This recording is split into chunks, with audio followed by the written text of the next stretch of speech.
السلام عليكم ورحمة الله وبركاته. أهلا بيكم كل متابعينا على قناتنا كريز وحبان، يا رب تكونوا بخير. النهاردة إن شاء الله معانا فيديو جديد هنعمل فيه البسيسة أو كيكة الذرة حسب ما تحبي تسميها، وهتطلع معانا مظبوطة وسكرها مظبوط وقوامها كمان مظبوط جدا وبطريقة سهلة. ممكن تعمليها بكذا طريقة، هقول لكم حتى لو بالمضرب اليدوي هتعمليها، وازاي تطلع معانا هشة كده وقوامها حلو وكمان ارتفاعها حلو جدا. بس خليكم معانا عشان نعرف احنا عملناها ازاي بكل تفاصيلها، وان شاء الله تعجبكم وتقدميها لاولادك. على فكرة فايدتها عالية جدا وفيها فوائد اكتر من الكيكة العادية. يلا نقول بسم الله. معانا 4 بيضات، وطبعا يكون عليهم فانيليا، وكمان معلقة كبيرة من الخل، وكوبايتين من الدقيق الذرة، وكوباية لبن، وكوباية من الدقيق الابيض، وكوباية الا ربع من الزيت او زيت على سمنة، وكمان باكو من كيك شيف، ومعانا كمان كوباية ونص من السكر. طبعا الكوباية اللي انا بعاير بيها هي نفس الكوباية اللي بعاير بيها كل المقادير، ودي ملحوظة مهمة جدا يا جماعة. ما ينفعش ان احنا نعاير بكوبايات مختلفة، لان ممكن الكوباية تختلف من واحدة للتانية. حطيت بقى كده البيض، وحطيت الفانيليا، وبعد كده هحط كمان معلقة الخل، وهضرب كده ضربتين بالمضرب. طيب انا هنا هشتغل بالمضرب الكهرباء، عادي جدا. ممكن تشتغلي حضرتك بالخلاط او تشتغلي بالمضرب اليدوي، يعني دي كيكة بتقبل تعمليها باي طريقة، سهلة جدا. انا بصراحة كنت عاملاها على القناة قبل كده بالمضرب اليدوي، فما فيش اي مشكلة ان انت تطلعيها برضو وتطلع معاكي ممتازة.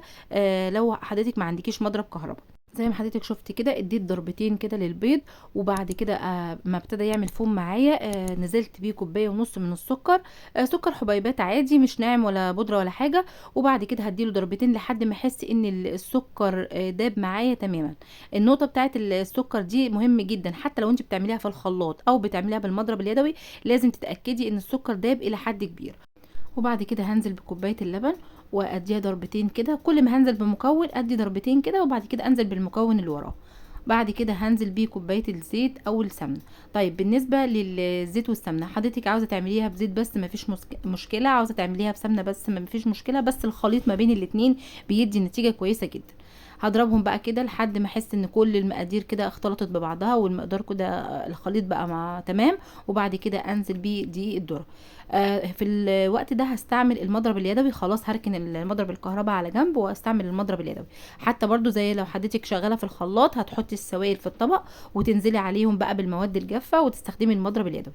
هقلب فيهم كده لحد ما احس ان كله اختلط. وبعد كده انزل بيه كوبايه الدقيق الابيض، وعليها الكيس الكيك شيف او البيكنج باودر عادي مفيش مشكله، مع النخل. يعني لازم نقطه النخل دي مهمه جدا. طبعا الدقيق برضو الاصفر انا كنت نخلاه قبل ما استعمله. هبدا كده اقلب فيهم كده عشان اشوف القوام بتاعي هيبقى مظبوط ولا لا. طب القوام بتاعي طلع تقيل شويه، ما طلعش مظبوط، هخففه بشويه لبن. يعني ادي مثلا معلقتين لبن ولا حاجه، وافضل ازود لبن لحد ما اوصل للقوام المظبوط اللي انا هوريهولك دلوقتي. طب طلعت معايا خفيفه، وده يعني مش هيحصل ان شاء الله لان المقادير بتبقى مظبوطه جدا ان شاء الله. ممكن ازود شويه دقيق، سواء ابيض او دقيق ذره. يعني القوام هنا انا اللي بتحكم فيه واظبطه. زي ما حضرتك شفتي القوام كان معايا عامل ازاي. هبدأ بقى اجيب الصينية دي عندي تقريبا مقاس 22 في 33 34. يعني انا حبيت ان انا اعملها في صينية مستطيلة. حضرتك بقى عاوزه تعمليها في صينيه مدوره مربعه ما فيش اي مشكله خالص، اللي متاح عندك هتشتغلي بيه.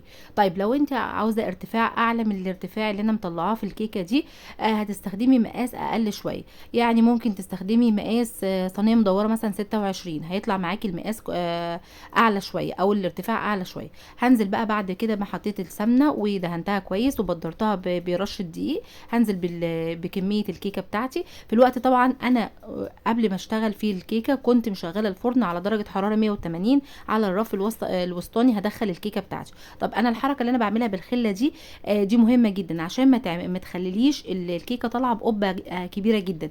هنا بتخلي لي سطح الكيكه الى حد كبير متساوي وتبقى مظبوطه. طبعا هدي ضربتين برضو كده للصينيه، وبعد كده هدخلها زي ما قلت لحضرتك على درجه حراره 180.